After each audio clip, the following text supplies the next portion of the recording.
The book of Genesis is the beginning of everything in the Bible, and in many ways, the beginning of how we understand life itself. It explains where the world came from, why humanity is broken, and how God begins a plan to restore what was lost. But it doesn't start with rules. It starts with creation, and it moves through the rise of humanity, its failure, and God's continued faithfulness through it all. In the beginning, God created the heavens and the earth. Out of nothing, God speaks everything into existence: light, sky, land, oceans, stars, life. Everything is ordered, intentional, and filled with design. And then God creates humanity. Man is formed from the dust of the ground, not as an accident, but as something deeply intentional. God breathes life into him, and humanity becomes alive in a way nothing else in creation is. But something is still missing. And God says, it is not good for man to be alone. So God creates woman, but not from the dust this time, but from man himself. A perfect partner, equal in value, complementary in design. And together, Adam and Eve are placed in the Garden of Eden, a world without lack, without fear, without separation from God.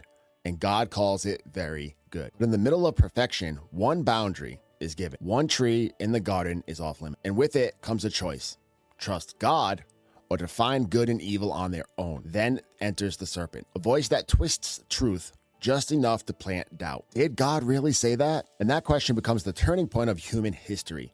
Adam and Eve take the fruit, and instantly something changes. They realize they are naked, they feel shame, and they hide. For the first time, humanity experiences fear and separation from God. When God calls out, instead of walking toward him, they hide from him. But even in judgment, God speaks hope. He declares that the serpent will eventually be defeated, that evil will not win forever. And he clothes Adam and Eve, covering their shame even in the middle of consequence. And eventually, Adam and Eve have two sons, and their names are Cain and Abel. Cain works the ground, Abel tends to the flocks. Both bring offerings to God, but Cain's heart is not right. And instead of correction leading to change, it leads to jealousy. God warns Cain directly that sin is at his door, waiting to master him. But Cain ignores the warning, and jealousy quickly turns into violence, and he kills his brother. The first murder in the history of man. And when confronted, Cain avoids responsibility.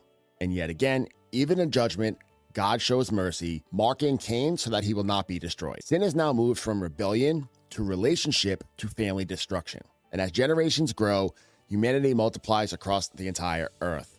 But with that, so does corruption. Violence spreads, wickedness increases, the world becomes deeply broken. God sees that the hearts of people are consistently turned toward evil, and it grieves him. But one man stands apart from all of this, and that's Noah, a man who walks with God in the middle of a corrupt generation. So God tells Noah to build an ark, a massive boat, because judgment is coming. Rain will fall, waters will rise, and the earth will be covered. Noah obeys. For years, he builds while others question, ignore, and even mock him. But then, one day, the flood comes. Everything outside the ark is destroyed. But Noah, his families, and the animals that God told him to put on the ark are saved. When the waters finally recede, Noah steps out into a renewed world. And God makes a covenant, a binding promise, symbolized by a rainbow. Never again will the earth be destroyed by a flood in this way. This is not just judgment, but it is also preservation and new beginning. After the flood, humanity grows again. But again, pride returns. Instead of spreading out and filling the earth as God intended, people gather in one place. They begin to build a city and a tower that is meant to reach the heavens, not to connect with God, but to replace him, to make a name for themselves, to unify under human pride instead of divine purpose. So God intervenes. He confuses their language, and suddenly people can no longer understand each other. So this entire project quickly collapses, and humanity scatters across the entire earth. Not because diversity is bad, but rather because pride had corrupted unity. Then God calls on one man, Abram, who would later be called Abraham. And everything shifts from global events to personal calling. God tells him to leave everything familiar, his land, his family structure, his comfort, and to go to a place that he does not yet know, with no map, no details, just a promise. I will make you into a great nation, and all families of the earth will be blessed through you. And Abraham goes. His journey is not perfect. He doubts, he waits, he makes mistakes along the way, but he just keeps returning to trust in God. And God keeps reaffirming his promise that he made to Abraham. And this promise continues all the way through Isaac, Abraham's son, then through Jacob as well. Jacob is a man marked by struggle, deception, fear, wrestling with both people and God.